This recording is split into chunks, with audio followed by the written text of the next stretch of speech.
Essa semana, uma entrevista bombou em relação ao podcast Flow, em que um economista foi lá e falou várias coisas sobre o Bitcoin que, digamos, a comunidade do Bitcoin não concorda muito.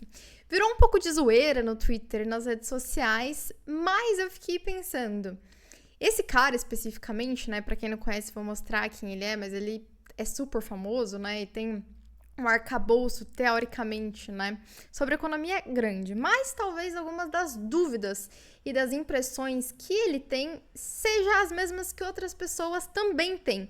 Então, eu resolvi fazer um vídeo de reação ao que ele diz, dizendo e fazendo um contraponto em relação à perspectiva dele, tá? Então, bora assistir junto e aí eu vou parando ali e fazendo as reações. Esse aqui, tá, é o podcast. Eu marquei os pontos especificamente em que eles falam, né, sobre o Bitcoin. O primeiro momento acontece aqui mais ou menos nesse minuto 28, em que eles estão falando sobre o Elon Musk. Vou deixar só um pouquinho antes para vocês pegarem o contexto.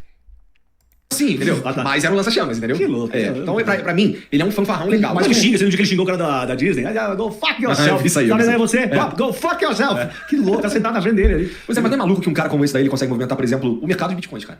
Perigoso. Mas aí é que o mercado de bitcoins ou qualquer outra criptomoeda, você tem que avaliar da seguinte forma. Você tem as pessoas que compram pra reter e não estão transacionando, que é o cara, vou deixar como segurança a longo prazo, e tem o fluxo, o flow, que é justamente o que está transacionando. Dependendo da criptomoeda, um cara relativamente grande pode fazer um estrago sozinho, porque você não sabe quanto estão movimentando de fato. E aí você tem problemas que problemas que são análogos ao que poderia acontecer com qualquer ativo pouco líquido. Tem vários caras que manipulam o preço. E às vezes, uma das coisas da bolsa é isso, ativos pouco líquidos, o preço tem muita chance de estar fora. Então imagina o estrago que você faz, porque pro Elon Musk, uma pequena fatia da fortuna dele é suficiente para fazer estrago em vários mercados. Não só de criptomoedas, nossa também, dependendo do papel, não teria uma liquidez tão grande. E a palavra?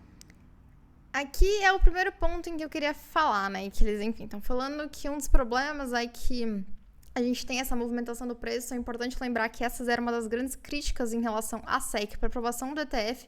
A aprovação aconteceu e eu particularmente me surpreendo quando eles dizem que o Bitcoin é um ativo pouco líquido, né? Vou mostrar para vocês esse dado especificamente, tá?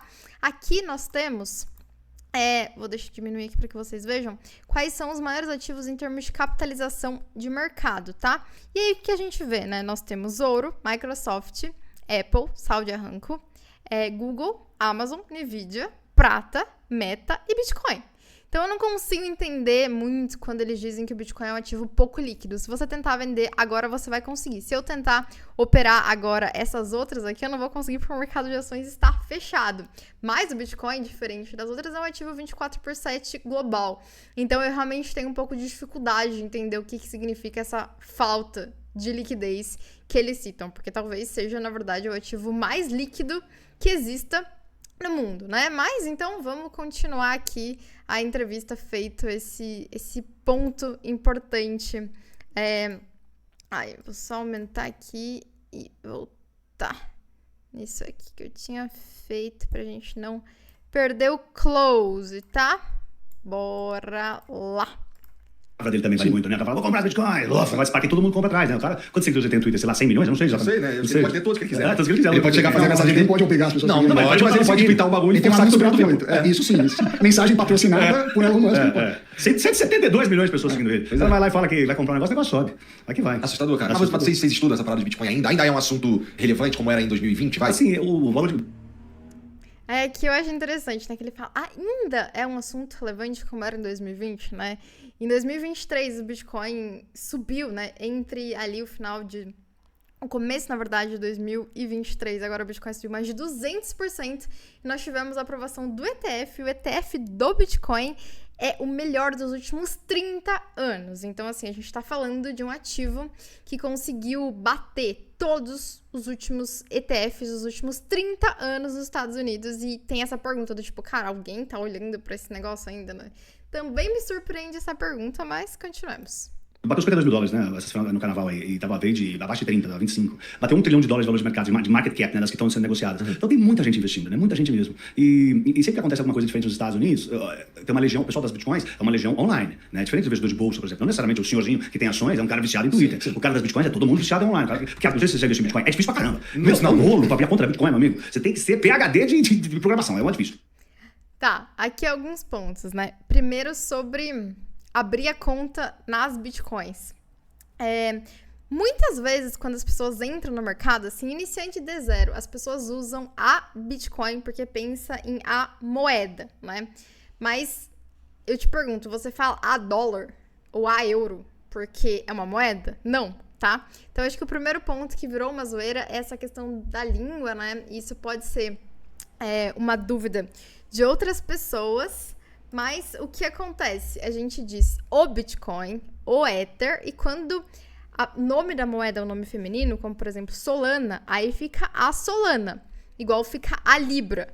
Mas a regra no mundo cripto é a mesma regra do mercado financeiro tradicional. Quando a gente está falando de um ativo que é um nome feminino, vira feminino. Caso contrário, é o. Então a gente não diz a Bitcoin, a gente diz o Bitcoin. E aí o ponto que ele tá falando assim, abrir a conta na Bitcoin é muito difícil, né? Aí só um dado para comparação, assim, né? Só para que a gente saiba disso. O Brasil, vou mudar aqui. O Brasil recentemente atingiu um recorde, né, de 4 milhões de investidores registrados, né, que fizeram a declaração ali na Receita Federal. Então, nós temos 4 milhões de investidores brasileiros investindo em Bitcoin.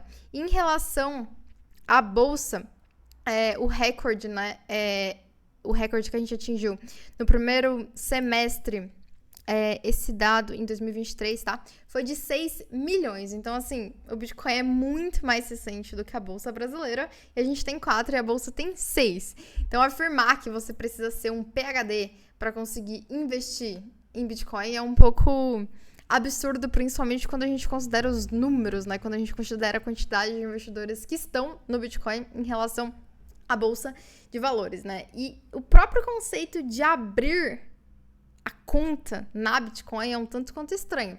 Porque para você fazer a custódia dos seus Bitcoins, você precisa das suas chaves privadas, né? Ele até fala as palavras, aquelas coisas assim, blá, blá, blá. Então, não é abrir uma conta. E o processo de investir em Bitcoin através das exchanges, inclusive tal como poderia ser a XP, em que ele é sócio, é exatamente a mesma coisa do mercado financeiro tradicional. Não tem nenhuma diferença. Você vai fazer um depósito, colocar uma ordem de compra, essa ordem de compra vai executar, a diferença é que ela vai executar muito mais rápido e funciona de final de semana e funciona de noite, e tá executado, você comprou. Então, abrir uma conta para comprar Bitcoin é exatamente o mesmo processo do mercado financeiro tradicional, com a diferença que você pode fazer em qualquer momento.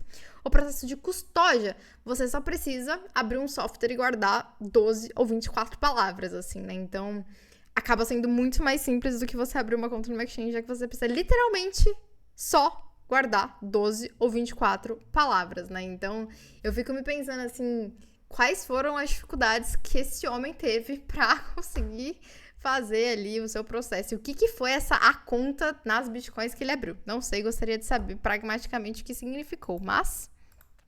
Vocês têm que ter uma senha. Eu tenho Bitcoin, né? Mas foi muito difícil abrir a conta a primeira vez que eu abri a conta, né? Mas, então, por exemplo, você vê, voltou o fantasma da crise dos bancos regionais dos Estados Unidos. Né? Aquele New York Community Bank Corp, né? Que estava com ativos imobiliários, que comprou aquele Signature Bank na crise no começo do ano passado, já faz um ano a crise, né? Dos bancos que foram quebrando, quebrou o Silicon Valley, quebrou o New York Signature Bank, quebrou o CS. A crise foi monstra. O Banco Central Americano Federal Reserve teve que intervir e falar assim, nós vamos honrar todos os depósitos em todos os bancos. Lá é igual ao Brasil, $250 mil. Aqui o FGC, né? Ele garante $250 mil no seu CDB, $250 mil nos seus investimentos, tal, não sei o que, lá é $250 mil. A crise foi tamanha, o medo de espalhar a crise bancária lá, que o Federal Reserve teve que honrar qualquer valor. Se tem 25 bilhões num banco de merda, tá pagando 25% ao mês, a gente vai honrar. Porque o negócio foi que chegou na Suíça, o Banco Central do Japão, do Europeu, os Estados Unidos ficaram 20 dias falando o tempo todo para ver se ele espalhava mais pelo mundo e conseguiu segurar essa bronca. O Signature Bank foi enfiado nesse New York Community Bank Corp e uma carteira gigantesca de imobiliário tudo emprestado a juros zero, lá é tudo pré-fixado, o juro abriu nos Estados Unidos, tá, o T10 tá pagando 4,20 agora, os caras tá emprestado a zero, o T10 então o cara tá emprestado a 0,5, então quebrou, os bancos estão quebrando, então os bancos também tá os 50% na bolsa, depois até melhorou. Mas aí fica aquela legião de gente do Twitter mandando tirar, tira o dinheiro dos banquinhos, tira o dinheiro dos bancos, compra Bitcoin. Então, movimentos assim, né? Aqui a crítica é que a galera do Bitcoin, diante de cenários em que os bancos estão quebrando, dizem para as pessoas sacarem seus dinheiros, porque diferente, acho que grande parte das pessoas do mercado tradicional, as pessoas do mundo cripto entendem que existe um grande problema com a questão da reserva fracionária e o fato de existir menos de 10% do dinheiro que realmente está ali existe no banco, né? Então, sempre que acontece essas coisas, sempre que os bancos bloqueiam valores, sempre que o banco quebra, as pessoas no mundo cripto lembram o mundo da questão da reserva fracionária e ele especificamente acha que isso é um alarde demais, assim, de fato isso acontece. E aí cabe a você pensar se isso é um alarde demais no mundo cripto ou se faz sentido. Trazem muita liquidez para Bitcoin, principalmente. Das criptomoedas é a mais famosa. Tem o Ethereum, tem algumas outras, XRP, que fica lá, né? Quando você olha o investimento, você pode olhar de várias formas. Pô, mas que eu nem acho que comprar Bitcoin é um investimento. Se você tá olhando assim, você pode... ativo. É um ativo no sentido que... Aqui eu acho um ponto bem interessante, porque esse cara fala, ainda tem relevância? O que é isso, né? Ele diz, tipo, não tô acompanhando, não sei. Quando ele pergunta, né, tu comprou? Ele fala, não. E ele fala, eu nem acho que o Bitcoin é um investimento, né? Não diz por quê, diz que não acompanha nada, mas para ele não é um investimento. As pessoas estão trocando. Muita gente fala assim, olha, tenho muito medo de ficar com real, ou muito medo de ficar em dólar, porque a inflação americana não tá baixa. A pandemia, ou pós-pandemia, foi alta, então você pode comprar ativos. O americano gosta muito, por exemplo, de comprar imóveis. O mercado americano de imóveis é muito líquido, e não só líquido no sentido de número de transações, como é fácil você acessar os preços. Então, não tem muita dúvida de quanto vale uma casa. Você tem o histórico de quem comprou, aquela região. Toda hora tem. Aqui no Brasil é mais complicado. Você vai vender um apartamento, você não sabe se aquele preço está acima. É ruim para todo mundo, porque você não quer, como vendedor, vender por um preço baixo, mas como comprador, você não quer por um preço alto. Então, quanto mais tem assimetria de informação, pior. Então, quer dizer, as pessoas, quando tem uma insegurança em relação a uma moeda ou algum outro ativo, compram coisas. No Brasil, por exemplo, na época de hiperinflação, nunca se vendeu tanto a obra de arte. As pessoas compravam obras de arte, compravam também dólar, compravam imóveis porque o dinheiro era corrosivo. De certa forma, muitos que investem em Bitcoin falam, eu não confio aí nesses bancos centrais, porque não está falando só do Brasil, eu não confio no Federal Reserve, eu não quero ficar com dólar, porque amanhã dá uma merda e desvaloriza tudo, então vou procurar um ativo que eu considero mais seguro. Na concepção dele, o Bitcoin, ele é seguro porque não tem essa intervenção. Aí, como é... Tá, que é um ponto, né, que eu acho que sim, é bem isso que a comunidade cripto entende, né? O fato do ativo não estar diretamente vinculado a um governo e a decisão de um governo cria uma maior segurança, porque ele é exatamente igual ao ouro, exatamente igual à prata, né? O que um governo faz não interfere. Então, se entra um governo, por exemplo, no Brasil, nos Estados Unidos ou em qualquer país, que toma decisões econômicas ruins, toda a economia daquele país vai estar suscetível a isso, e se você investe ou ganha ou está exposto à moeda daquele país, você vai estar suscetível à desvalorização, né? Que é o que acontece com grande parte das moedas, tá? A gente tem um histórico de morte de moedas, que sempre, as moedas morrem, moedas fiduciárias nascem e morrem porque as decisões dos governos gerais não são boas, né? Então, sim, concordamos com a observação do nosso querido Sami. Começa a ter os dois lados. Porque quando você pega a correlação do Bitcoin com a bolsa americana, dependendo do período, a correlação é muito alta. Porque seria seguro assim, esse negócio não depende do outro. Então, ele é um bom no sentido de diversificação e mitigação de risco. Mas isso ainda não... O histórico não é tão longo. Você fala, isso existe há um tempão, mas assim, com esse volume não existe há tanto tempo. E aí, o que... Aqui eu acho que é um ponto importante, né? Que ele fala da questão da correlação. Sim, em alguns momentos o Bitcoin é mais ou menos correlacionado com o mercado de ações e com vários outros tipos de mercado. E considera-se que é melhor com mais descorrelacionado for, tá? Porém, o ponto da segurança, igual eu citei, é um outro ponto. É o ponto da descorrelação em relação às decisões do governo. O que o Brasil ou o que os Estados Unidos faz não interfere em absolutamente nada no Bitcoin, por mais que possa existir uma correlação com o mercado acionário global ou com o mercado dos Estados Unidos, por exemplo. Se tem hoje, assim, a volatilidade dele ser medir em dólar, ele oscila bastante. Então, você quer Bitcoin, ok, mas não vai pôr todo o seu dinheiro em Bitcoin, porque você pode ter uma dor de barriga. Mesmo um ativo que é muito volátil, você deve ter um percentual grande da sua carteira. Ativos que são extremamente voláteis, como é o Bitcoin, você tem que ter só um pouquinho, não tem jeito. Um dado interessante... Desculpa só te interromper, eu tô pegando aqui o gráfico, o Bitcoin agora tá $52 mil. Mas, por exemplo, em 2021, ele passou de $60 mil. Se você puxar o gráfico desde o começo, é igual o gráfico das tulipas. Que é uma boa. Então, quer dizer, eu não sou assim, então, você quer investir, beleza. Aí, claro, tem um negócio que é acesso ao risco da pessoa. Mas, assim, para a maioria das pessoas, aí, de novo, vários estudos mostram que o ideal é não ultrapassar 4% do patrimônio. Por quê? Sabe quantos bancos tem? Menos que isso. 0,0001%. Ou seja, 0,0000001 do patrimônio. Os banqueiros. Aí aqui, gente, eu acho que vale uma super observação, né? Na última semana, inclusive, alguns dias antes, eu acho, da entrevista dele, a Fidelity, né, que é um fundo, ela disse que alocaria, vou mudar aqui de novo para dar para ver, ela disse que alocaria entre 1 a 3% Vou até colocar aqui pra vocês verem, né? Dos fundos dela em Bitcoin, né? Sendo que esse 1% vai ficar no mais conservador, né? E os 3% no mais agressivo, tá? Então a gente tá falando de uma empresa que tem, se eu não me engano, 5,4 trilhões de dólares sobre gestão, dizendo que está alocando entre 1 a 3% do patrimônio dela em Bitcoin, mostrando, né, um pouco que aquilo que ele falou não é exatamente assim. E aí tem um segundo ponto que é muito importante, eu acho que o nosso amigo esqueceu das diretrizes de Basileia, tá? Pra quem não sabe, o BIS, né, é o Banco de Compensação Internacional, e ele é representante junto com o Comitê de Basileia, né? Eles integram um sistema econômico mundial, né? O BIS, igual tá falando aqui, né? É a instituição mais antiga financeira e eles dão diretrizes para como os bancos centrais devem atuar, né? E o BIS tem exatamente a indicação dele sobre a questão dos limites de exposições a cripto. E ele cita, né, que pode ter uma exposição de 1% ou até 2%, dependendo do tipo de criptomoeda, e que essas diretrizes vão começar a valer a partir de 2025. Então, talvez o nosso querido amigo aqui só não conheça um pouquinho das diretrizes de Basileia em relação à alocação de cripto pelos bancos centrais, que está começando a aumentar, no caso.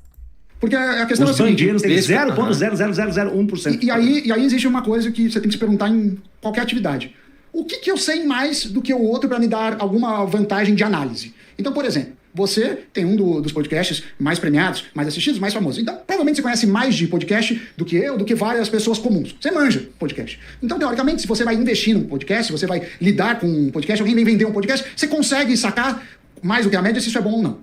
O que eu me pergunto é várias pessoas que não têm muita ideia do que é criptomoeda acreditarem que vão ganhar mais em criptomoeda do que numa atividade que fizeram a vida toda. Então o dentista pegando todo o patrimônio que ele ganhou como dentista, achando que vai ganhar mais como Bitcoin do que isso. Então eu vejo.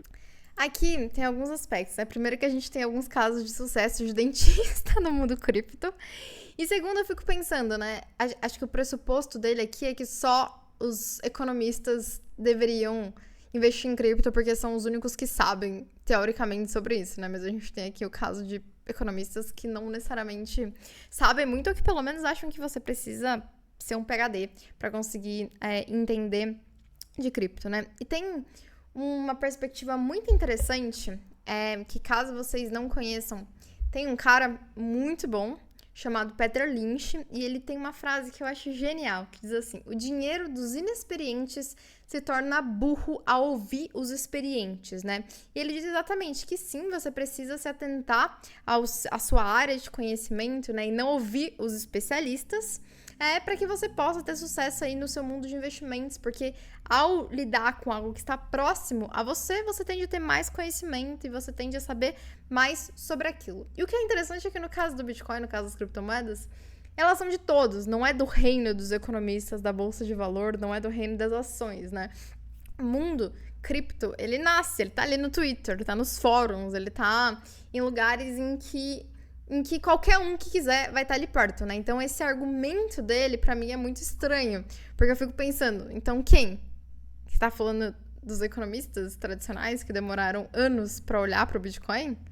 É pra eles, é pra esse tipo de pessoa que poderia só investir, não é nas outras pessoas, não é nos dentistas, nas antropólogas, nos agricultores que têm interesse em cripto e estudam isso? Pra mim é um pouco estranho, mas continuemos.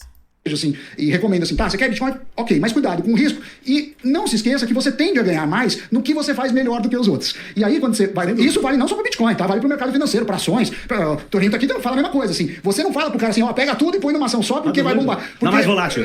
Porque existe uma certa responsabilidade no sentido disso. Então, quer dizer, você vai ganhar o que você faz melhor. Então, eu acho que isso precisa estar em mente sempre, né? É risco. Aqui eu acho que eles ficam um pouquinho falando, eu anotei aqui que no momento 41 eles voltam a falar de Bitcoin, então só vou dar uma adiantadinha. Você pode montar a sua carteira de longo prazo. No curto prazo, é muito arriscado, muito perigoso, pode ser muito dolorido. E se você se confundir da segurança do longo prazo com a incerteza do curto prazo, você pode quebrar. É isso que tem que tomar muito cuidado. Então, e você estava falando, quando a gente começou esse papo de Bitcoin, tu falou duas coisas que eu achei interessantes e eu queria te perguntar para vocês, na verdade. Tô fazendo um filme de Bitcoin, Faraó das Bitcoin. Aí assim, cara, É que eu preciso fazer esse comentário depois que vocês terminarem de ver alguma parte aqui, mas vou tentar lembrar de fazer o comentário sobre essa questão dele fazendo os filmes, o filme de Bitcoin. Aliás, tem na Netflix o Rei dos Stonks, tem uns 4, 5 filmes. O Faraó é um caso, deve ser muito legal, que ele tá fazendo, que é um caso brasileiro, né? A gente exporta esse tipo de coisa. Mas lembrando que o Faraó das Bitcoins usou o Bitcoin como pano de fundo para dar um golpe, que ele poderia usar. A gente é bom de dar golpe. A gente é bom, pô. Queima Ponzi, a gente é. Mas eu escutei, desculpa. Não, porque assim, você falou isso que isso daí, se for olhar os gráficos, parece com o gráfico das tulipas. Da bolha das tulipas, É que eu não sei o que é. Gente, aqui eu me surpreendo, assim. Talvez seja o fenômeno econômico mais falado e polêmico de todos. Me surpreende que ele nunca tenha ouvido falar sobre isso, assim. A minha dúvida é assim, o cara fala, Bitcoin nem pode ser considerado investimento. E aí ele fala umas coisas dessas do tipo, cara, o que é esse negócio de tulipas, né? De bolha das tulipas? O que é isso? Então, assim, pra mim tem um gap de conhecimento e um excesso de opinião que pra mim é um pouco assim, mas tudo bem, vamos lá. Lá na Holanda, né? A Holanda é o berço do mercado financeiro mundial, né? Ela foi E do mercado futuro, principalmente, né? Porque tinha muito mercantilismo, então a Holanda tinha isso, você entregava uma produção futura, você comprava prazo, mas inventaram o mercado futuro. Mas foi tão grande na Holanda, serviu muito mais para as pessoas estudarem uma bolha especulativa. Foi a primeira bolha especulativa da história da humanidade, né? A bolha das tulipas. Então você tem todos os estudos dos gráficos, eu tenho aqui um gráfico das tulipas aqui. Depois não tá nesse telefone. Não, tá aqui, eu mandei aqui pro Derek lá da produção da Jovem Pan. Serviu para as pessoas estudarem e aprenderem os gráficos, como é uma bolha especulativa. E é inacreditável, Igor. Toda bolha especulativa tem o mesmo gráfico. E a Bitcoin tá com cara Bitcoin que você puxa para trás desde o começo. Por quê? Porque a Bitcoin, né, ela começou valendo $1 centavo. $1 centavo de dólar. Tem história de gente pagando pizza com 3, sei lá. Não valia $1 centavo de dólar. Aí aqui uma observação, né, que ele fala, tem história de gente pagando pizza de 3, 4 bitcoins. Na verdade, foram 10 mil bitcoins, o que é considerado a primeira transação do Bitcoin como meio de pagamento, tá? Então, só uma pequena correção aqui nos números. Tá valendo $52 mil. Né? O que aconteceu com as bitcoins? Você podia negociar uma bitcoin, aí depois aí começou a subir muito de preço, aí dividiram elas, aí você podia comprar frações de bitcoin, depois dividiram... Aí aqui, gente, é onde talvez seja o ápice do que a comunidade cripto não entendeu. Porque ele fala, começa a subir o preço, e aí, vamos até ouvir certinho, assim, como ele fala, tá? Pra que a gente, assim, não cometa nenhum erro de não dizer que ele está dizendo algo que ele não está dizendo. Vamos com atenção. Foi tão grande na Holanda, serviu muito mais para as pessoas estudarem uma bolha especulativa. Foi a primeira bolha especulativa da história da humanidade, né? A bolha das tulipas. Então você tem todos os estudos dos gráficos, eu tenho aqui um gráfico das tulipas aqui. Putz, não está nesse telefone. Não, tá aqui, eu mandei aqui pro Derek lá da produção da Jovem Pan. Serviu para as pessoas estudarem e aprenderem os gráficos, como é uma bolha especulativa. E é inacreditável, Igor. Toda bolha especulativa tem o mesmo gráfico. E a Bitcoin tá com cara de... A Bitcoin que você puxa para trás desde o começo. Por quê? Porque a Bitcoin, né, ela começou valendo $1 centavo. $1 centavo de dólar. Tem história de gente pagando pizza com 3, sei lá. Valia $1 centavo de dólar e está valendo $52 mil. Né? O que aconteceu com as bitcoins? Você podia negociar uma bitcoin, aí depois aí começou a subir muito de preço, aí dividiram elas, aí você podia comprar. Começaram a subir de preço, aí dividiram ela. Aí a pergunta é, quem dividiram ela? Quem? Gente, desde que o Bitcoin foi criado, nas primeiras versões já estava definido que existiriam no máximo 21 milhões de bitcoins e que cada bitcoin é fracionado em 0 e 0,8 zeros e que a menor unidade de bitcoin chama Satoshi. Então, assim, sempre, desde o início da gênese do bitcoin, está definida a quantidade máxima de supply do bitcoin, diferente das moedas fiduciárias, está definida exatamente qual é a menor fração. Então, assim, quem dividiram ela? Em que momento que ela foi dividida? Sim. Do que ele tá falando? A gente não conseguiu entender. A comunidade de cripto não entendeu. Sim, não deu pra entender. E aí eu fico pensando sobre, cara, a pessoa vai fazer um filme sobre Bitcoin e tem a percepção de que ela foi dividida por sei lá quem em algum momento. Sei lá. Para frações de Bitcoin. Depois dividiram mais, depois dividiram mais, depois dividiram mais. Né? Então... Quem dividiram mais? Onde aconteceu a divisão maior? Que divisão, gente. Que divisão foi essa? Então, tem um ditado nos Estados Unidos que diz, quando o engraxate manda você comprar ação, você tem que vender. Aqui é um ponto legal, né? A gente pode lembrar que o maior investidor, pessoa física do Brasil, que é o Barzi, né? Ele era um engraxate. Né? Então, assim, no mundo, você vai lá no interior da Índia e o Uber lá dentro tá mandando você comprar Bitcoin. Então, é uma história meio antiga essa aí. Ó. Por exemplo, isso aqui é o gráfico das tulipas, o ciclo de uma bolha especulativa, que foi como, posso mandar para vocês porem aí depois, foi de 1600, né, quando foi inventado. Bom, aqui eles vão falar um pouquinho sobre isso, eu só vou adiantar para mais uma parte aqui em que eles falam sobre o Drex, tá? Acho que mais ou menos por aqui, ó. Zona do euro, né? Antes era um monte de país, né? E agora juntou tudo na zona do euro e eles têm um banco central diferente lá, eles só podem imprimir dinheiro. Uma das responsabilidades dos bancos centrais é imprimir dinheiro também, né? Seja físico ou seja eletrônico. Hoje o dinheiro eletrônico é muito importante. Eu vi que, eu não sei se é verdade também, porque eu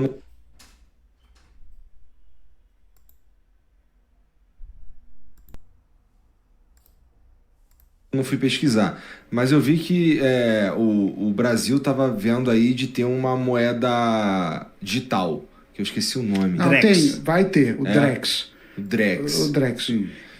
Funciona em conjunto com o real? Ela é lastreada no real, né? Porque a moeda digital significa o sistema dela. Você pode ter... Tanto é que cada... Aqui eles vão entrar numa conversa sobre o Drex, né? E vai perguntar, mas não tem nada a ver com Bitcoin, assim.